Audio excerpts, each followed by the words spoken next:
Power TV MD ಆದಂತಹ ನಾಲಾಯಕ್ ಕಚಡ ಆತನ ಭಾಷೆಯಲ್ಲೇ ಆತನೇ ಬೈದದ್ದನ್ನು ನಾನಿಲ್ಲಿ ಪುನರಾವರ್ತಿಸಿ ಯಾವತ್ತೂ ಆ ಒಂದು ಭಾಷೆನ ಉಪಯೋಗಿಸೋಕ್ಕೆ ಹೋಗುವುದಿಲ್ಲ. ಆತ ಉಪಯೋಗಿಸುವಂತಹ ಭಾಷೆ ಅದು. ಆ ಒಂದು ವ್ಯಕ್ತಿಯ ಮೇಲೆ ಇವತ್ತು ಬೆಂಗಳೂರಿನಲ್ಲಿ FIR ದಾಖಲಾಗಿರುವಂಥದ್ದು. ಧರ್ಮಸ್ಥಳ ಎನ್ನುವಾಗ ಒಂದು ಗ್ರಾಮ.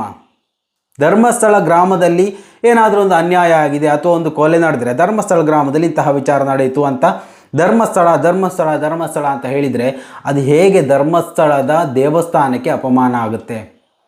ಯಾವತ್ತೂ ಧರ್ಮಸ್ಥಳದ ದೇವಸ್ಥಾನವನ್ನು ಯಾರೂ ಇಂದಿಗೂ ಅಪಹಾಸ್ಯ ಮಾಡಿಲ್ಲ, ಇನ್ನು ಮಾಡೋದೂ ಇಲ್ಲ. ಯಾರು ಆ ಒಂದು ನೈತಿಕತೆ ಯಾರಿಗೂ ಇಲ್ಲ. ಮಾಡಿರುವ ಘನಂದಾರಿ ಕೆಲಸ ಅಂದರೆ ಆತನ ಲೆಕ್ಕದಲ್ಲಿ ಆತವರು ಶಿವಗಣ.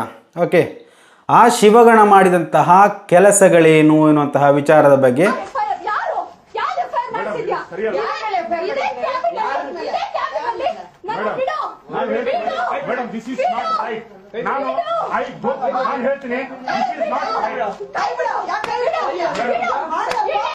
ಹಲೋ ಹಾಯ್ ಎಲ್ರಿಗೂ ನಮಸ್ಕಾರ. ಇವತ್ತೊಂದು ಬಿಸಿ ಅಪ್ಡೇಟ್ನೊಂದಿಗೆ ನಿಮ್ಮ ಮುಂದೆ ಬಂದಿದ್ದೇನೆ. ಅದು ಯಾವ ವಿಚಾರ ಅಂತ ಕೇಳಿದರೆ, ದಯವಿಟ್ಟು ಆ ಒಂದು ವ್ಯಕ್ತಿಯ ಬಗ್ಗೆ ಮತ್ತೆ ಯಾವತ್ತೂ ವಿಡಿಯೋ ಮಾಡೋದಿಲ್ಲ ಅಂತ ಶಪಥ ಮಾಡಿದ್ದೆ. ಆದರೆ ಮಾಡಲೇಬೇಕಾದಂತಹ ಒಂದು ಪರಿಸ್ಥಿತಿ ಇದೆ, ಅವಸ್ಥೆ ಇದೆ. ಸೊ ಅದರಿಂದಾಗಿ ಮಾಡ್ತಾ ಇದ್ದೇನೆ.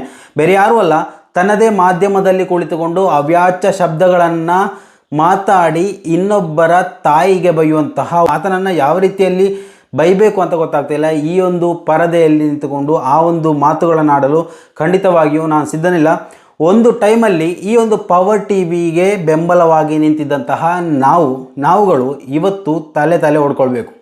ಅವತ್ತು ಆ ಒಂದು ಮಾಧ್ಯಮದಲ್ಲಿ ಚಂದನ್ ಶರ್ಮಾ ಅವರಿದ್ದರು, ಆಮೇಲೆ ರೆಹಮಾನ್ ಹಾಸನ್ ಅವರಿದ್ದರು. ಇವರೆಲ್ಲರಂತಹ ಒಂದು ರೀತಿಯಲ್ಲಿ ಒಳ್ಳೆಯ ಪತ್ರಕರ್ತರು ಅಂತ ಹೇಳ್ಬೋದು. ಪತ್ರಕರ್ತರು ಅಂತ ಹೇಳುವಾಗ ಅದರಲ್ಲಿ ಹಲವು ವರ್ಷಗಳಿಂದ ಚಿರಪರಿಚಿತರಾಗಿರುವಂತಹ ಕೆಲವೊಂದು ವ್ಯಕ್ತಿಗಳಿದ್ದಾರೆ. ಅವರು ಯಾವುದೇ ವಿಚಾರದಲ್ಲಿ ಅವರ ಆ ಒಂದು ಸಿದ್ಧಾಂತಗಳಿಗೆ ರಾಜಿ ಆಗದಂತಹ ವ್ಯಕ್ತಿಗಳು. ಅವರಿಬ್ಬರು ಇವತ್ತು ಆ ಒಂದು ಪವರ್ ಟಿವಿಯನ್ನು ಬಿಟ್ಟು ಬೇರೆ ಮನೆಗಳನ್ನು ನೋಡ್ಕೊಂಡಿದ್ದಾರೆ. ಸೊ ಅದರಿಂದಾಗಿ ಇವತ್ತು ಆ ಒಂದು ಟೈಮಲ್ಲಿ ಪವರ್ ಟಿವಿ ಏನು ದೊಡ್ಡ ಮಟ್ಟದಲ್ಲಿ ಯಡಿಯೂರಪ್ಪ ಅವರ ಹಗರಣವನ್ನು ಬಯಲಿಗೆಳೆಯುತ್ತೆ ಅಂದಾಗ ಅವರಿಗೆ ಬೆಂಬಲವಾಗಿ ನಿಂತಿತ್ತು. ಪವರ್ ಟಿವಿ ಮುಂಡೆ ಮುಚ್ಚಿ ಹೋಗಿದ್ದಂಥ ಸಂದರ್ಭದಲ್ಲಿ ಅವರಿಗೆ ಬೆನ್ನೆಲುಬಾಗಿ ಸಾಮಾಜಿಕ ಜಾಲತಾಣ ಅವ್ರ ಜೊತೆ ನಿಂತಿತ್ತು. ಆದರೆ ಅವತ್ತೇ ಅದು ಮುಚ್ಚಿ ಹೋಗಿದ್ದಿದ್ರೆ ಇವತ್ತು ಇಷ್ಟೊಂದು ಜನರು ಕಷ್ಟ ಅನುಭವಿಸಬೇಕಾದಂತಹ ಅಗತ್ಯತೆ ಇರಲಿಲ್ಲ. ಅಂದರೆ ಒಂದು ಸಾಮಾಜಿಕವಾಗಿ ನೋಡಿ, ಸಾಮಾಜಿಕವಾಗಿರುವಂತಹ ನಾಯಕರುಗಳಿರ್ಬೋದು ಅಥವಾ ಯಾರೇ ಇರ್ಬೋದು, ಸಾಮಾಜಿಕ ಅಂದರೆ ಪಬ್ಲಿಕ್ಕಲ್ಲಿ ಇರೋ ವ್ಯಕ್ತಿಗಳು ಅವರನ್ನು ವಿಮರ್ಶನಗಳು ಹುಡುಕಿ ಬರುತ್ತೆ. ಅದು ಒಳ್ಳೆಯವರಾಗಿದ್ದರು ಕೆಟ್ಟವರಾಗಿದ್ದರು, ಅದನ್ನು ಅದೇ ರೀತಿಯಲ್ಲಿ ನಿಭಾಯಿಸ್ಕೊಳ್ಳೋಕ್ಕೆ ಗೊತ್ತಿರಬೇಕು. ಮಾಧ್ಯಮ ಅಂದರೆ ಏನು? ಮಾಧ್ಯಮದಲ್ಲಿ ಏನು ಬೇಕಾದರೂ ಬಂದು ಹೇಳ್ಬೋದಾ? ನನ್ನ ಸ್ವಂತ ಮಾಧ್ಯಮ ಇದೆ ಅಂದರೆ ನಾನಲ್ಲಿ ಒಂದು ಬೇಕಾಬಿಟ್ಟಿಯಾಗಿ ಏನನ್ನು ಬೇಕಾದರೂ ಒದರ್ತಾ ಇರ್ಬೋದಾ? ಖಂಡಿತ ಸಾಧ್ಯ ಇಲ್ಲ. ಎಲ್ಲದಕ್ಕೂ ಅದರದೇ ಆದಂತಹ ತತ್ವ ಸಿದ್ಧಾಂತಗಳು ಇರುತ್ತವೆ. ಅದನ್ನು ಮೀರಿ ಹೋದಾಗ ಅಲ್ಲಿ ಅದನ್ನು ಮಾಧ್ಯಮ ಅಂತ ಹೇಳೋಕ್ಕೆ ಆಗೋದಿಲ್ಲ. ನಾಯಿಗೂಡು ಯಾವ ರೀತಿ ಇರುತ್ತೆ ಅದೇ ರೀತಿಯಲ್ಲಿ ಅದನ್ನು ಹೇಳಬೇಕಾಗುತ್ತೆ. ನಾಯಿಗೂಡಿನಲ್ಲಿ ಎಷ್ಟೇ ನಾಯಿಗಳಿದ್ರೂ ಅದು ಬೊಗಳ್ತಾನೆ ಇರುತ್ತೆ. ಅದಕ್ಕೂ ಮಾಧ್ಯಮಕ್ಕೂ ವ್ಯತ್ಯಾಸ ಇದೆ. ಆದರೆ ಪವರ್ ಟಿವಿಗೂ ಅದಕ್ಕೂ ವ್ಯತ್ಯಾಸ ಖಂಡಿತ ಇಲ್ಲ. ಅದಕ್ಕಿಂತಲೂ ಅದು ಮೇಲು ಅಂತ ಹೇಳ್ಬೋದು. ನಾಯಿಗೂಡುಗಳೇ ಎಷ್ಟೋ ವಾಸಿ. ಅದಾದರೂ ಕೆಲವೊಂದು ಟೈಮಲ್ಲಿ ಶಾಂತವಾಗಿರುತ್ತೆ. ಆದರೆ ಪವರ್ ಟಿವಿಯಲ್ಲಿ ಆತ ಪತ್ರಕರ್ತ ಹೌದಾ ಅನ್ನೋದನ್ನು ಇನ್ನೊಮ್ಮೆ ಪರಿಶೀಲನೆ ಮಾಡಬೇಕು. ಆತ ಪತ್ರಕರ್ತ ಹೌದೋ ಅಲ್ವೋ ಅಂತ. ಓನರ್ ಆದರೆ ಮಾತ್ರಕ್ಕೆ ಯಾವತ್ತೂ ಓರ್ವ ಪತ್ರಕರ್ತನಾಗಲಿಕ್ಕೆ ಖಂಡಿತ ಸಾಧ್ಯ ಇಲ್ಲ. ಆತನ ಆ ಒಂದು ಬಾಯಿ ಮಾತಿನಿಂದ ಅದು ಸ್ಪಷ್ಟ ಆಗುತ್ತೆ. ಇನ್ನು ಈತ ಮಾತಾಡಿದಂತಹ ಕೆಲವೊಂದು ಅವ್ಯಾಚ್ಯ ಶಬ್ದಗಳು ಎನ್ನುವುದಕ್ಕಿಂತಲೂ ಹೆಚ್ಚಾಗಿ ಜಾತಿ ನಿಂದನೆ ಮಾಡಿದ್ದಾನೆ. ಅಂದರೆ ಸಮೀರ್ MD ಇರುವಂತಹ ಅವರು ಯೂಟ್ಯೂಬರ್ ವಿರುದ್ಧ, ಆತನ ತಾಯಿ ವಿರುದ್ಧ, ಆತನ ತಂದೆ ವಿರುದ್ಧ, ಆತನ ಧರ್ಮದ ವಿರುದ್ಧ ಇವೆಲ್ಲವನ್ನು ಬಹಿರಂಗವಾಗಿ ಎತ್ತಿಕಟ್ಟಿ, ಆತ ಮಾತ್ರ ಅಲ್ಲ, ಇವತ್ತು ಕಿರಿಕೀರ್ತಿ ಒಂದು ವಿಡಿಯೋ ಬಂತು.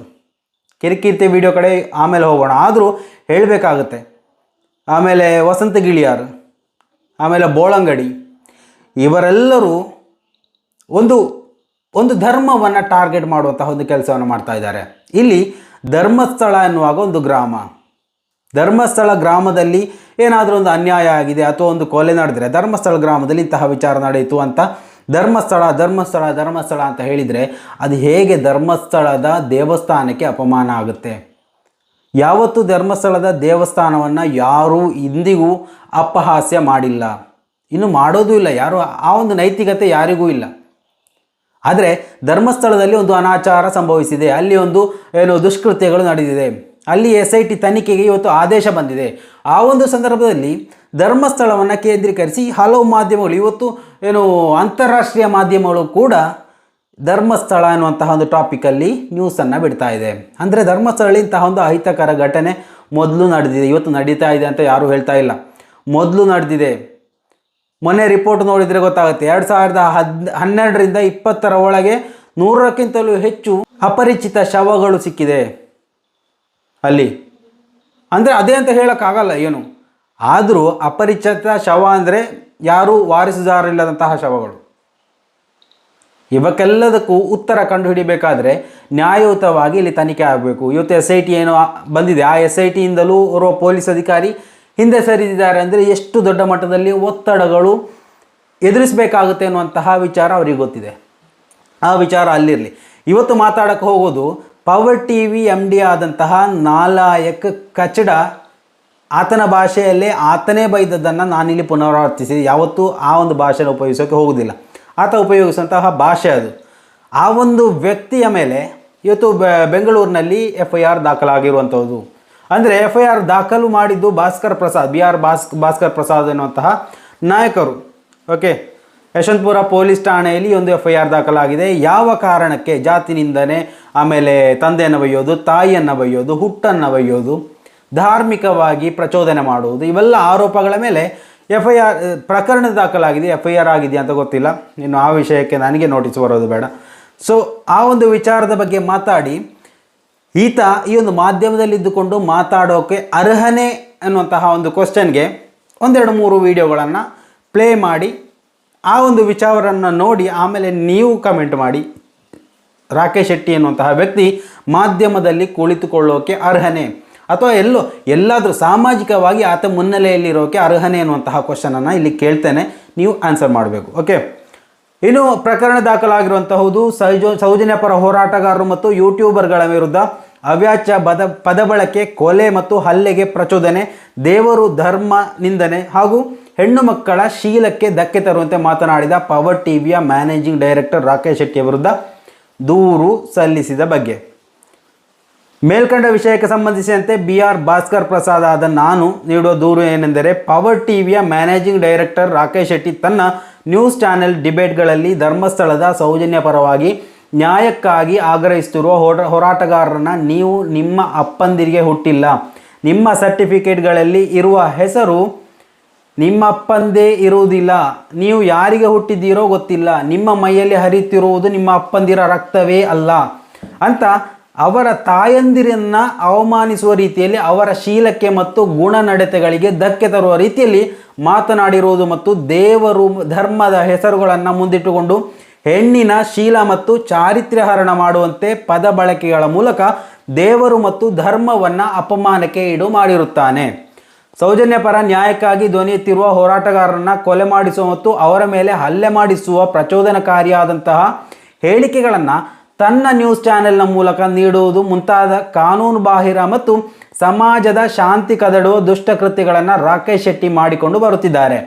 ಸೌಜನ್ಯ ಪರ ನ್ಯಾಯಕ್ಕಾಗಿ ಹೋರಾಟ ಮಾಡ್ತಾ ಇರುವಂತಹ ಹೋರಾಟಗಾರರನ್ನು ಹಿಂದೂ ಧರ್ಮದ ವಿರೋಧಿಗಳು ಮತ್ತು ದೈವದ ವಿರೋಧಿಗಳು ಎಂದು ಬಿಂಬಿಸುವ ಮೂಲಕ ಈತನು ಧರ್ಮಸ್ಥಳದ ಶ್ರೀ ಮಂಜುನಾಥನ ಪರವಾಗಿ ನಾನು ಮಾತಾಡ್ತಾ ಇದ್ದೇನೆ ಅಂತ ಹೇಳಿಕೊಂಡು ಹೆಣ್ಣು ಮಕ್ಕಳಿಗೆ ಈತ ಬಳಸುವ ಅಸಭ್ಯವಾದ ಮಾತುಗಳು ಮತ್ತು ಹೋರಾಟಗಾರರನ್ನು ನೀವು ಯಾರಿಗೆ ಹುಟ್ಟಿದ್ದೀರೋ ಗೊತ್ತಿಲ್ಲ, ಲೋಫರ್ಸ್, ಬೇವರ್ಸಿಗಳು, ಬೋಳಿ ಮಕ್ಕಳು, ಬೋಸುಡಿ ಮಕ್ಕಳು, ಹರಾಮ್ ಕೋರ್ ಮುಂತಾದ ಅತ್ಯಂತ ನೀಚವಾದ ಕೆಟ್ಟ ಕೊಳಕು ಭಾಷೆಗಳಲ್ಲಿ ಶಬ್ದಗಳನ್ನು ಬಳಸುವ ಮೂಲಕ ಈತನು ದೇವರು ಮತ್ತು ಹಿಂದೂ ಧರ್ಮಕ್ಕೆ ಅಪಮಾನವನ್ನು ಎಸಗಿರ್ತಾನೆ. ಧರ್ಮಸ್ಥಳದ ನಿಗೂಢ ಸಾವುಗಳಿಗೆ ಸಂಬಂಧಪಟ್ಟಂತೆ ಸ್ವಯಂ ಪ್ರೇರಣೆಯಿಂದ ಸಾಕ್ಷ್ಯ ಹೇಳಲು ಬಂದಿರುವ ವ್ಯಕ್ತಿಯನ್ನು ಈ ಸಮಾಜ ಭೀಮಾ ಅಂತ ಹೆಸರಿಂದ ಗುರುತಿಸುವ ಸಂದರ್ಭದಲ್ಲಿ ಭೀಮಾ ಎನ್ನುವ ಹೆಸರು ಯಾಕೆ ಬೇಕು ನಿಮಗೆ, ಅವನನ್ನು ಅಲ್ಲ ಅಥವಾ ಮುಲ್ಲಾ ಅಂತ ಕರೆಯಿರಿ ಎಂದು ಹೇಳುವ ಮೂಲಕ ಇಸ್ಲಾಂ ಧರ್ಮದ ಭಾವನೆಗಳಿಗೂ ಕೂಡ ಈತ ಧಕ್ಕೆ ತಂದಿರುತ್ತಾನೆ. ಒಟ್ಟಾರೆಯಾಗಿ ಈ ಮೂಲಕ ಇವನು ಹಿಂದೂ ಧರ್ಮ ಮತ್ತು ಇಸ್ಲಾಂ ಧರ್ಮದ ನಡುವೆ ಅಶಾಂತಿಯನ್ನು ಉಂಟು ಮಾಡಿ ಸಮಾಜವನ್ನು ರಕ್ತಪಾತಕ್ಕೆ ಇಳಿಯುವಂತಹ ದುಷ್ಟ ಪ್ರಯತ್ನಗಳನ್ನು ಮಾಡ್ತಾ ಇದ್ದಾನೆ. ನಮ್ಮ ನಂಬಿಕೆಯ ಹಿಂದೂ ಧರ್ಮದ ದೇವರುಗಳು ಮತ್ತು ನಮ್ಮ ಸಂಸ್ಕೃತಿಯನ್ನು ಇವನ ಅಸಭ್ಯವಾದಂತಹ ಭಾಷೆಗಳ ಬಳಕೆಯ ಮೂಲಕ ಅವಮಾನಿಸುತ್ತಿದ್ದಾನೆ. ಯೂಟ್ಯೂಬರ್ ಸಮೀರ್ ಎನ್ನುವ ವ್ಯಕ್ತಿ ಎನ್ನುವ ಮುಸ್ಲಿಂ ವ್ಯಕ್ತಿಯನ್ನು ಇವನು ಉದ್ದೇಶಿಸಿ ಮಾತನಾಡುವಾಗ, ನಿನ್ನ ಸರ್ಟಿಫಿಕೇಟ್ನಲ್ಲಿ ಇರುವ ನಿಮ್ಮ ಅಪ್ಪನೇ ಅಲ್ಲ, ನೀನು ಮಹೇಶ್ ಶೆಟ್ಟಿ ತಿಮರೋಡಿ ಎನ್ನುವ ವ್ಯಕ್ತಿಯೇ ಹುಟ್ಟಿದ್ದೀಯಾ, ನೀನು ಮತ್ಯಾರೋ ಗಿರೀಶ್ ಮಠನಿಗೆ ಹುಟ್ಟಿದ್ದೀಯಾ, ನಿನ್ನ ತಾಯಿ ಹೇಗೆ ನಿನ್ನನ್ನು ಹುಟ್ಟಿಸಿಕೊಂಡಳು ಅಂತ ಗೊತ್ತಿಲ್ಲ ಎನ್ನುವಂತಹ ಮಾತುಗಳನ್ನು ಆಡಿ ತಾಯಿಯ ಮಾತುಗಳ ವಿಡಿಯೋಗಳನ್ನು ಈ ದೂರಿನೊಂದಿಗೆ ನೀಡುತ್ತಿದ್ದೇನೆ. ತಾವುಗಳು ಕೂಡಲೇ ರಾಕೇಶ್ ಶೆಟ್ಟಿಯ ವಿರುದ್ಧ ಸಮಾಜದ ಶಾಂತಿ ಕದಡುವ ಮತ್ತು ದೇವರು ಧರ್ಮಗಳ ಹೆಸರಲ್ಲಿ ಹೆಣ್ಣು ಮಕ್ಕಳ ನಿಂದನೆಯನ್ನು ಮಾಡಿರುವ ಈ ಅಸಹ್ಯವಾದಂತಹ ಬಳಕೆಯನ್ನು ಮಾಡಿದ ಹಾಗೂ ಹೋರಾಟಗಾರರ ಮೇಲೆ ಕೊಲೆ ಮತ್ತು ಹಲ್ಲೆಗೆ ಪ್ರಚೋದನೆಗಳನ್ನು ನೀಡುತ್ತಿರುವ ಮುಂತಾದ ಅಪರಾಧಗಳ ಮೇರೆಗೆ ಈತನ ವಿರುದ್ಧ FIR ದಾಖಲಿಸಿಕೊಂಡು ಈತನನ್ನು ಬಂಧಿಸಿ ಸಮಾಜದಲ್ಲಿ ಶಾಂತಿ ಮತ್ತು ಸುವ್ಯವಸ್ಥೆಯನ್ನು ಕಾಪಾಡಲು ಸಹಕರಿಸಬೇಕೆಂದು ಈ ದೂರನ್ನು ನೀಡ್ತಾ ಇದ್ದೇನೆ. ಭಾಸ್ಕರ್ ಪ್ರಸಾದ್. ಅತ್ಯುತ್ತಮವಾದಂತಹ ಒಂದು ಹೇಳಿಕೆ ಅಂತ ಹೇಳ್ಬೋದು. ಪ್ರಕರಣ ದಾಖಲಿಸುವಾಗ ಈ ರೀತಿಯಲ್ಲಿ ದಾಖಲಿಸಬೇಕು. ಆದರೆ ಪರಿಣಾಮ ಏನು ಅನ್ನೋದಂತ ನಾವು ಇವತ್ತು ನೋಡಬೇಕು. ಪೊಲೀಸರು ಈ ಒಂದು ಪ್ರಕರಣದ ಗಂಭೀರತೆಯನ್ನು ಅರ್ಥ ಮಾಡಿಕೊಳ್ತಾರಾ? ಖಂಡಿತವಾಗಿಯೂ ಈ ಒಂದು ಸಮಾಜದಲ್ಲಿ ಈ ಒಂದು ಕಾನೂನು ವ್ಯವಸ್ಥೆ ಅಡಿಯಲ್ಲಿ ಮಾಡಲಿಕ್ಕೆ ಸಾಧ್ಯನೇ ಇಲ್ಲ. ಅವರು ಮುಸ್ಲಿಂ ವ್ಯಕ್ತಿಯ ವಿರುದ್ಧವಾಗಿ ಇಂತಹ ಆರೋಪಗಳು ಬಂದಿದೆ ಅಂತ ಹೇಳುವಾಗ ಖಂಡಿತವಾಗಿಯೂ ಅದನ್ನು ನೆಗ್ಲೆಕ್ಟ್ ಮಾಡ್ತಾರೆ. ಇದು ಇವತ್ತಿನ ಕಾನೂನಿನ ಅವಸ್ಥೆ. ಎಲ್ಲ ಕಡೆ ಹಾಗಂತ ಹೇಳೋದಿಲ್ಲ. ಅವರು ಕಾನೂನು ಕ್ರಮ ಕೈಗೊಂಡ್ರೆ ಒಳ್ಳೆಯದೇ. ಇನ್ನು ಆತ ಮಾಡಿರುವ ಘನಂದಾರಿ ಕೆಲಸ ಅಂದರೆ ಆತನ ಲೆಕ್ಕದಲ್ಲಿ ಆತ ಅವರು ಶಿವಗಣ. ಓಕೆ, ಆ ಶಿವಗಣ ಮಾಡಿದಂತಹ ಕೆಲಸಗಳೇನು ಎನ್ನುವಂತಹ ವಿಚಾರದ ಬಗ್ಗೆ ನಾವು ನೋಡುವ. ಮೊದಲು ನೋಡಿಲಿ, ಇದು ಮೊದಲನೇ ಆತ ಮಾಡಿದಂತಹ ಒಳ್ಳೆಯ ಕೃತ್ಯ ನೋಡಿ.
ಮೇಡಮ್ ನಾನು ಎಲ್ಲ ಹೇಳ್ತೀನಿ, ನಾನು ಸತ್ಯ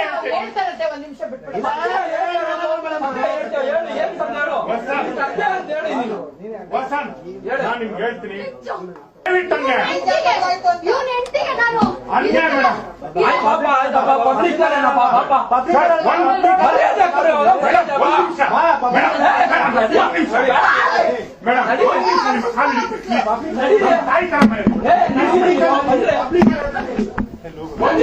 ಟೈಮ್ ಕೊಡಿ ಟೈಮ್ ಕೊಡಿ ಮೇಡಮ್. ಒಂದು ನಿಮಿಷ ಹೇಳ್ತೀನಿ, ಅವಕಾಶ ಕೊಡಿ. ನಾನು ನೆಕ್ಸ್ಟ್ ತೋರಿಸ್ತೀನಿ, ನಾಲ್ಕು ಓದ್ಬಿಟ್ಟು ನಂಗೆ ಮಾಡಿ.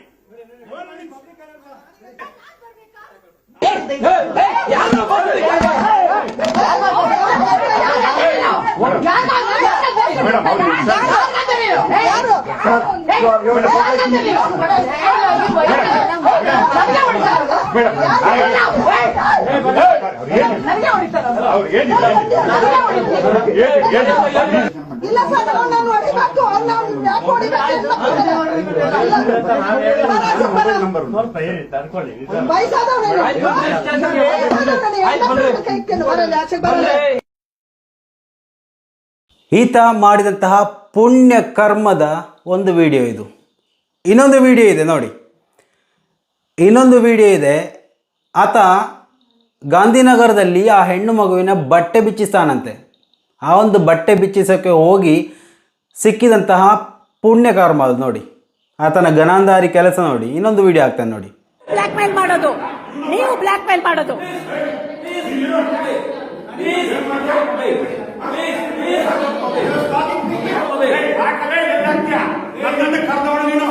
ನೀನು ಅಕ್ಕ ತಂಗಿಯರಿಗೆಲ್ಲ ಕರೆಯೋನು, ನೀನು ಕಳ್ಳ, ನೀನು ಬ್ಲಾಕ್ ಮೇಲರು, ನೀನು ಬ್ಲಾಕ್ ಮೇಲರ್, ನೀನು blackmailer. You know, I was staying at F9 at Krishna Wellington, and you won't believe my nephew had come there to use the gym along with us, and that's the time when Rakesh Shetty, who was the secretary at that time, walked in. He started abusing my nephew so badly, and my nephew didn't know what to tell. He was so shocked. He said, Rakesh Shetty, sir, I am a doctor, sir. This Rakesh Shetty was so, this one, he was telling, what will you do if I come and rape your patients? That is the way the audacity he had. My nephew was so shocked, being a doctor, how come he is using these type of languages? And he totally was under depression, and then we all tried to pull him up. Being a doctor, we had to pull him out of all these problems. And then within 2 months, we just left Krishna Wellington, and we didn't want to stay anymore in a place where the secretary behaves in this way, in this audacity, with no respect, no understanding, nothing at all. I really pity the old people who are staying there. ಮರ್ಯಾದೆ ಕೊಡಬೇಕು. ಮರ್ಯಾದೆ ರಾಕೇಶ್ ಶೆಟ್ಟಿ ಅನ್ನೋನು ಬಂದ್ಬಿಟ್ಟು 10 ವರ್ಷದ ಇಂದ ಅವನು 2016 ರಿನ್ಯೂನೇ ಮಾಡಿಸಿರಲಿಲ್ಲ. Lift licence ಎಲ್ಲ ಏನು ಮಾಡಿಸೇ ಇರಲಿಲ್ಲ. ಮತ್ತು ನಮ್ಮ ಮನೇಲಿ ಎಲ್ಲರಿಗೂ ಕೋವಿಡ್ ಬಂದಾಗ 90 ಇಯರ್ಸ್ ಓಲ್ಡ್ ಲೇಡಿ ಇದ್ದಾರೆ ನಮ್ಮ ಮನೇಲಿ, ನಮ್ಮ ತಾಯಿ. ಅವ್ರಿಗೆ ಆಕ್ಸಿಜನ್ಗೆ ಬೇಕಾಗಿತ್ತು 24/7. ಅದಕ್ಕೆ ಜನ್ರೇಟ್ರಿಗೆ ನಾನು ದುಡ್ಡು ಕೊಡ್ತೀನಿ ಡೀಸೆಲ್ಗೆ ಹಾಕಪ್ಪ ಅಂತಂದರೆ ಹಾಕಲಿಲ್ಲ. ಲಿಫ್ಟು ಇದು ಮಾಡಲಿಲ್ಲ, ಆನ್ ಮಾಡಿಲ್ಲ, ಆಫ್ ಮಾಡಿ ಬಿಟ್ಬಿಟ್ಟಿದ್ರು ಅವರು. ಇವಾಗ ಬಂದು ವುಮೆನ್ ಕಮಿಟಿ ಏನು ಮಾಡಿಲ್ಲ ಹಾಗೆ ಹೀಗೆ ಅಂತ ಕೂಗಾಡಿ ಇದು ಮಾಡಿ ತುಂಬ ಗಲಾಟೆ ಮಾಡಿಬಿಟ್ಟಿದ್ದಾರೆ. ಮತ್ತು ನಮ್ಮ ಸೆಕ್ರೆಟ್ರಿ ಮೇಲೆ ತುಂಬ ಅವಾಚ್ಯ ಶಬ್ದಗಳಿಂದ ಕೂಗಾಡಿ ಇದು ಮಾಡಿ ತುಂಬ ಅವಮಾನ ಮಾಡಿದ್ದಾರೆ ಅವ್ರಿಗೂ. ಅವನಿಗೆ ಯಾರು ತಡೆಯೋರೇ ಇಲ್ಲ. ಅವನನ್ನು ಹೆಸರು ಕೇಳಿದ್ರೇ ಇಲ್ಲಿ ಅಪಾರ್ಟ್ಮೆಂಟಲ್ಲಿ ಎಲ್ಲರಿಗೂ ತುಂಬ ಬೇಜಾರಾಗ್ಬಿಟ್ಟಿದೆ. ಯಾಕಪ್ಪ ಇಂಥವ್ರ ಮಧ್ಯ ನಾವು ಇದ್ದೀವಿ ಅಂತ ತುಂಬ ಕಷ್ಟಪಡ್ತಾ ಇದ್ದೀವಿ ನಾವೆಲ್ಲ. ಮಟ್ಟದ ಹಲವು ವಿಡಿಯೋಗಳು ಸಾಮಾಜಿಕ ಜಾಲತಾಣದಲ್ಲಿ ಹರಿದಾಡ್ತಾ ಇದೆ. ಅಂತಹ ಓರ್ವ ವ್ಯಕ್ತಿ ತನ್ನದೇ ಚಾನಲ್ನಲ್ಲಿ ಕೂತು ಇನ್ನೊಂದು ಧರ್ಮವನ್ನು, ಇನ್ನೊಂದು ಕುಟುಂಬವನ್ನು, ಇನ್ನೊಂದು ತಾಯಿಯನ್ನು, ಇನ್ನೊಂದು ತಂದೆಯನ್ನು ಅವ್ಯಾಚ್ಯ ಶಬ್ದಗಳಲ್ಲಿ ನಿಂದಿಸೋಕೆ ಯಾವ ರೀತಿಯಲ್ಲಿ ಅರ್ಹತೆ ಇದೆ ಅವನಿಗೆ? ಇಫ್ ಅರ್ಹತೆ ಇದ್ದರೂ ಈ ಕಾನೂನು ವ್ಯವಸ್ಥೆ ಅಡಿಯಲ್ಲಿ, ಸಂವಿಧಾನದ ಅಡಿಯಲ್ಲಿ, ಒಂದು ಮಾಧ್ಯಮದಲ್ಲಿ ಬಿಡಿ, ನಾರ್ಮಲ್ ಆಗಿ ಓರ್ವ ವ್ಯಕ್ತಿಯನ್ನು ಯಾವ ರೀತಿಯಲ್ಲಿ ಬೈಬಾರ್ದು, ಅದಕ್ಕಿಂತಲೂ ದೊಡ್ಡ ಹ್ಯಾರಾಸ್ಮೆಂಟ್ ಮಾಡ್ತಾ ಇದ್ದಾನೆ. ಸೊ ಆ ಒಂದು ಪವರ್ ಟಿವಿಯಲ್ಲಿ ಸಮೀರ್ ಎಮ್ ಡಿ ಅಥವಾ ಸೌಜನ್ಯ ಹೋರಾಟಗಾರರ ವಿರುದ್ಧ ಯಾಕೆ ನೀವು ಕಂಪ್ಲೇಂಟ್ ಕೊಡ್ತೀರಾ ಅಂತ ಕೇಳಿದರೆ, ನೀವು ನೋಡಿರ್ಬೋದು, ಮೇ ಬಿ ನೋಡದೇ ಇರ್ಬೋದು. ನೋಡದೇ ಇದ್ದವರು ಈ ಒಂದು ವಿಡಿಯೋವನ್ನು ನೋಡಿ. ಈ ಒಂದು ವಿಡಿಯೋವನ್ನು ನೋಡಿದರೆ ಗೊತ್ತಾಗುತ್ತೆ ರಾಕೇಶ್ ಶೆಟ್ಟಿ ಆತನ ವಿರುದ್ಧ ಕಂಪ್ಲೇಂಟ್ ಮಾಡಿದ್ದು ಸರಿಯೋ ತಪ್ಪೋ.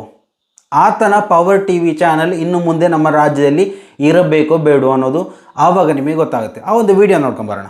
ಸಮೀರ್ ಎಮ್ ಡಿ ವಿಡಿಯೋ ಇದು. ಕಚಡ ನನ್ನ ಮಗ ಈಸ್ ನಾಟ್ ಓನ್ಲಿ ಲೋಫರ್. ಏನನ್ಸುತ್ತೆ ನಿಮಗೆ? ಅವನೇನೋ ರಕ್ತ ಕುದಿಬೇಕಂತೆ. ಭೀಮಾ ಅಂತ ಹೆಸರಿಟ್ಟಿದ್ದಾರಂತೆ. ಯಾಕೆ? ಯಾವುದಾದ್ರೂ ಮುಳ್ಳನ ಹೆಸರಿಡು, ಅಲ್ಲನ ಹೆಸರಿಡು. ನಿಮ್ಗೆ ಯಾಕೆ? ತಿಮ್ರೋಡಿ ಸರ್ರು, ಮಟ್ಟಣ್ಣವರ ಸರ್ರು, ಮಟ್ಟಣ್ಣವ್ರ ಅಪ್ಪ ಅಂತ ಕರಿ. ಸರೇನಕ್ಕೆ? ತಿಮ್ರೋಡಿ ತಾತ, ಮಟ್ಟಣ್ಣವ್ರ ಅಪ್ಪ, ಇನ್ನೊಬ್ಬ ಸೆಕೆಂಡ್ ಅಪ್ಪ ಕರಿ. ನಾಚಿಕೆ ಮಾನ ಮರ್ಯಾದೆ ಕೆಟ್ಟವನೇ ಭೀಮನ. ಯಾಕೆ?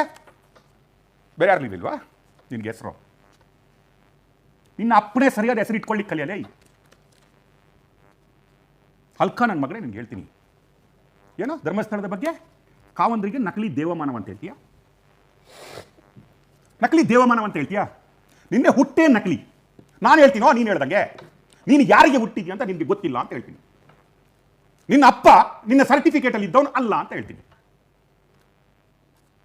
ನಿನ್ನ ಹುಟ್ಟನ್ನೇ ನಾನು ಕ್ವಶನ್ ಮಾಡ್ತೀನಿ. ನಕಲಿ ದೇವಮಾನವ ಏನು ಮಾಡಬೇಕು? ದಗ್ಗೆ ಹೇಳ್ಬೇಕು, ದಂಗೆ ಹೇಳ್ಬೇಕು. ಸುಮ್ಮನೆ ಕೂತ್ಕೊಬಾರ್ದು. ರಕ್ತ ಕುದೀತಾ ಇದೆ. ಯಾವ ರಕ್ತ ನಿಂದು? ನೀನು ಯಾವ ರಕ್ತ?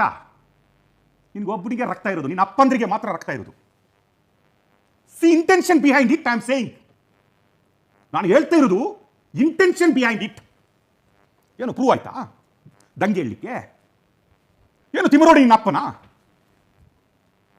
ಮಟ್ಟಣ್ಣವರು ನಿನ್ನ ಅಪ್ಪನ? ನಾನು ಕೇಳ್ತೀನಿ ನಿನಗೆ ಡೈರೆಕ್ಟ್. ಏನು ನಿನ್ನ ದೂತಗಳು ಎದ್ದೇಳ್ಬೇಕಾ? ದೂತಗಳು ಏನು ಮಾಡಬೇಕು? ಚಪ್ಪಲಿ ಕಾಲ. ಎಲ್ಲಿಗೆ? ಧರ್ಮಸ್ಥಳಕ್ಕೆ. ಧರ್ಮಸ್ಥಳದ ಬಗ್ಗೆ ಯಾರಾದರೂ ಮಾತಾಡಿದ್ರೆ ಚಪ್ಪಲಿ ಕಾಲು. ಕಚ್ಚಡ ನನ್ನ ಮಗನೇ, ಹರಾಮ್ ಕೋರ್. ನಿನ್ನ ಭಾಷೆಯಲ್ಲಿ ಹೇಳ್ತೀನೋ, ಹರಾಮ್ ಕೋರ್ ಹೇಳ್ತೀನಿ. ಇಟ್ಕೊಳ್ಳೋ. ಯಾರ ಧರ್ಮದ ಬಗ್ಗೆ ಮಾತಾಡ್ತೀಯಾ? ಯಾರಿಗೆ ನೀನು ನಕಲಿ ದೇವಮಾನವ ಅಂತ ಹೇಳ್ತೀಯಾ? ಯಾವ ನಿನ್ನ ಜೀವಂತ ಸಾಕ್ಷಿ? ನಿನ್ನ ಅಪ್ಪನೇ ನಿನ್ನ ಅಪ್ಪ ಅಲ್ಲ ಅಂತ ಹೇಳುವಂತ ಜೀವಂತ ಸಾಕ್ಷಿ ನನ್ನ ಹತ್ರ ಒಪ್ಕೋ. ನಾನು ತರ್ತೀನೋ? ನೀನು ಹುಟ್ಟಿದ್ದು ನಿನ್ನ ಸರ್ಟಿಫಿಕೇಟ್ ಅಲ್ಲಿರುವ ಅಪ್ಪನಿಗಲ್ಲ, ಜೀವಂತ ಸಾಕ್ಷಿ ತರ್ತೀನಿ, ಒಪ್ಕೋ. ನಿನ್ನ ಅಪ್ಪ ಮಹೇಶ್ ತಿಮರೋಡಿ ಅನ್ನೋದನ್ನು ನಾನು ಇನ್ನೊಬ್ಬನ ಹತ್ರ ಹೇಳಿಸ್ತೀನಿ, ಒಪ್ಕೋ.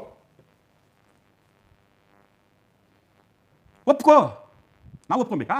ನಿನ್ನ ಭೀಮ ಹುಟ್ಟಿದ, ನಮ್ಮ ಕಾವಂತರು ನಕಲಿ ದೇವಮಾನವರಾದರು, ನಮ್ಮ ದೇವಸ್ಥಾನ ಸರಿ ಇಲ್ಲ, ನಮ್ಮ ಹಿಂದೂ ಧರ್ಮ ಸರಿ ಇಲ್ಲ. ಕಡ್ಡಿ ಅಲ್ಲಾಡಿಸೋದಲ್ಲ, ಜಡಿಬೇಕು. ಇದಕ್ಕೆ ಏನು ಹೇಳೋದು? ಇದಲ್ಲ ಕರ್ನಾಟಕದ ಸ್ಪೆಷಲ್ ಇನ್ವೆಸ್ಟಿಗೇಷನ್ ಟೀಮ್ ಅಲ್ಲ, NIA ಬರಬೇಕು. ನಿನ್ನಂಥ ಹರಾಮ್ ಕೋರ್ಗಳು ಇದ್ರೆ NIA ಬರಬೇಕು. ಆಗ ಗೊತ್ತಾಗುತ್ತೆ ಇದರ ಇಂದಿನ ಇಂಟೆನ್ಷನ್ ಏನಂತ. ಕರೀರೋ, NIA ಕರೀರೋ. ಯಾಕೆ SIT? ಕಾಲ್ NIA ಕರಿ. ಎಲ್ಲೆಲ್ಲಿ ಯಾವ್ಯಾವ ಅಪ್ಪಂದ್ರು ನಿಂದು ದುಡ್ಡು ಬರುತ್ತೆ ಗೊತ್ತಾಗುತ್ತೆ. ಮೊದಲೇ ನಿನಗೆ ಬಂತಾ? ಎಲ್ಲ ಹೆಣ ಸಿಕ್ತು, ಹುಡುಕಿದ್ರು, ರಾತ್ರಿ ಹೋಗಿ ಅವನೇ ಆಗ್ದ. ನಿನ್ನ ಅಪ್ಪ ಹೇಳಿದ್ನ ನಿನಗೆ? ಇನ್ನು ಯಾರಿಗೂ ಗೊತ್ತಿಲ್ಲ. Is given 164 statement with in front of the judge. ನಿನ್ಗೇನು ಗೊತ್ತಾಯ್ತು? ದಂಗೆ ಹೇಳಿಸ್ತೀಯಾ? ಜನರನ್ನು ದಂಗೆ ಹೇಳಿಸ್ತೀಯಾ? ಟೆರರಿಸಮ್ ಮಾಡ್ತೀಯಾ? ಧರ್ಮದ ಎಗೇನ್ಸ್ಟ್ ಟೆರರಿಸಮ್ ಮಾಡ್ತೀರಾ? ಧರ್ಮಸ್ಥಳದ ಎಗೇನ್ಸ್ಟ್ ಟೆರರಿಸಮ್ ಮಾಡ್ತೀರಾ? It is more dangerous than terrorism. ಅವರು ಹೊರಗಡೆಯಿಂದ ಬಂದು ಒಂದು ಬಾಂಬ್ ಹಾಕಿ 2 ಜನ ಕೊಂದು ಸಾಯಿಸ್ತಾರೆ. ನೀವು ಹಿಂದೂ ಧರ್ಮದ ನಂಬಿಕೆಯನ್ನೇ ಕೊಲ್ಲಿಕ್ಕೆ ಬಂದಂಥವ್ರು, ಮುಚ್ಚಲಿಕ್ಕೆ ಬಂದಂಥವ್ರು. ಮಾತಾಡಿದ್ರೆ ಪಾಕಿಸ್ತಾನ, ಅಫ್ಘಾನಿಸ್ತಾನ, ಅಲ್ಲಿರ್ಲಿಕ್ಕೂ ನಾಲಾಯಕ್ ನನ್ನ ಮಕ್ಕಳು ನೀವು. ಅಲ್ಲಿರ್ಲಿಕ್ಕೂ ನಾಲಾಯಕಲ್ಲ ನೀವು. ಈ ದೇಶದಲ್ಲಿ ಬಿಡಿ, ಆ ದೇಶದಲ್ಲಿ ಇರ್ಲಿಕ್ಕೂ ನಾಲಾಯಕ್ ನನ್ನ ಮಕ್ಕಳು ನೀವು. ಹೌದಾ? ಜೀವಂತ ಸಾಕ್ಷ್ಯ ನಾನು 3 ಜನರು ನಾಳೆ ತಂದು ಕೂರಿಸ್ತೀನಪ್ಪ. ನಮಗೆ ಗೊತ್ತಿದೆ ಸಮೀರ್ MD ಅವರ ಅಪ್ಪ ಅವನಲ್ಲ, ಬೇರೆಯವನಂತ ನನಗೆ ಗೊತ್ತಿದೆ. ಒಂದಿನ ನಾನು ತೋರಿಸ್ತೀನಿ, ಒಪ್ಕೋ. ಹೇಳೋ ನಿನ್ನ ಅಪ್ಪ ಹರಾಮ್ ಕೋರ್ ಅಂತ, ಒಪ್ಕೋ. KV ಧನಂಜಯ್ಗೆ ಹೋಗಿ ಲೆಟರ್ ಹಾಕ್ಲಿಕ್ಕೆ ಕೇಳು, ಸರ್ಟಿಫಿಕೇಟ್ ಚೇಂಜ್ ಮಾಡಲಿಕ್ಕೆ. ಸರ್ ಒಂದು ಸಾಕ್ಷಿ ಸಿಕ್ಕಿದೆ, ನನ್ನ ಅಪ್ಪ ಅವನಲ್ಲ, ಸರ್ಟಿಫಿಕೇಟ್ ಚೇಂಜ್ ಮಾಡಿಕ್ಕೆ ಸರ್ ಸುಪ್ರೀಂ ಕೋರ್ಟಲ್ಲಿ ಹೋಗಿ ಹಾಕ್ಬಿಟ್ಟೆ ಅಂತ. Sir idiot. ಜನರನ್ನು ನೀವು ಏನಂತ ಅನ್ಕೊಂಡ್ಬಿಟ್ಟಿದ್ರಿ? ಧರ್ಮ ಅಂದ್ರೆ ಏನು ಅನ್ಕೊಂಡ್ಬಿಟ್ಟಿದ್ರಿ? ನಂಬಿಕೆ ಅಂದ್ರೆ ಏನು ಅನ್ಕೊಂಡ್ಬಿಟ್ಟಿದ್ರಿ? ಈ ನಕಲಿ ಹೋರಾಟ ಅಂತ ಅನ್ಕೊಂಡ್ಬಿಟ್ಟಿದ್ರಾ? ಸಾವಿರರಲ್ಲ, ಲಕ್ಷಾಂತರ ಅಲ್ಲ, ಕೋಟ್ಯಾಂತರ ಭಕ್ತರು ಹೋಗ್ತಾರೆ. ಶಿವನೇ ನೀನೇ ನನಗೆ ಅಣ್ಣಪ್ಪ, ಸ್ವಾಮಿ ನೀನೇ ನನಗೆ ಬದುಕು ಅಂತ, ಉಳಿಸಪ್ಪ ನನ್ನನ್ನು ಅಂತ. ದೇವರು ಇದ್ದಾನ ಬಿಟ್ಟಿದ್ದಾನ ಬೇರೆ ವಿಷಯ ರೀ. ಆ ಮೋರಲಲ್ಲಿ ಬದುಕ್ತಾರೆ. ಸಾವಿರಾರು ಕೋಟ್ಯಾಂತರ ಜನ ಸಾಂತ್ವನ ಪಡ್ಕೊಂಡು ಬಂದಂಥ ಕ್ಷೇತ್ರ. ಆ ಕ್ಷೇತ್ರದ ನಂಬಿಕೆಯನ್ನು ಅಳಿಸ್ಲಿಕ್ಕೆ ಹೊರಟಿದ್ದೀರಾ? ನಿನ್ನಂಥ ಕಚಡಗಳಿಗೆ SIT ಬೇಕಾಗಿಲ್ಲ, ನನ್ನಂಥ ಒಬ್ಬ ಶಿವಗಣ ಸಾಕು.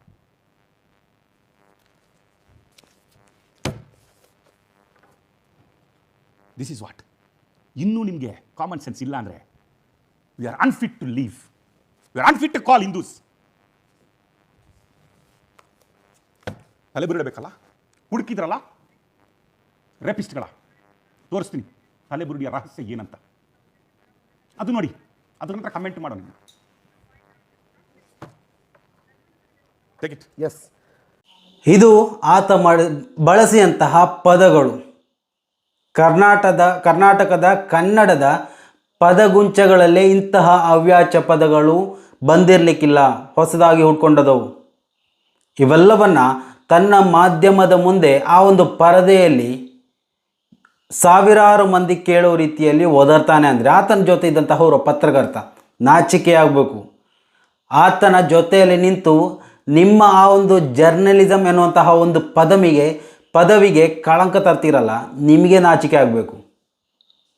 ಇನ್ನು ಆ ಒಂದು ಚಾನಲಲ್ಲಿ ನಿಂತ್ಕೊಂಡು ನೀವು ಒದರ್ತಿರಲ್ಲ, ನಿಮ್ಮನ್ನು ಬೆಂಬಲಿಸೋಕೆ, ನಿಮ್ಮನ್ನು ಕಾಯೋಕೆ, ನಿಮ್ಮನ್ನು ಕೇಳಿರೋಕೆ ಇದು ಉತ್ತರ ಪ್ರದೇಶ ಅಥವಾ ಬಿಹಾರ, ಅಸ್ಸಾಂ ಖಂಡಿತ ಅಲ್ಲ. ಇದು ಕರ್ನಾಟಕ, ಪ್ರಬುದ್ಧ ಕರಾವಳಿ ಪ್ರದೇಶ. ಜನ ಅರ್ಥ ಮಾಡಿಕೊಳ್ತಾರೆ.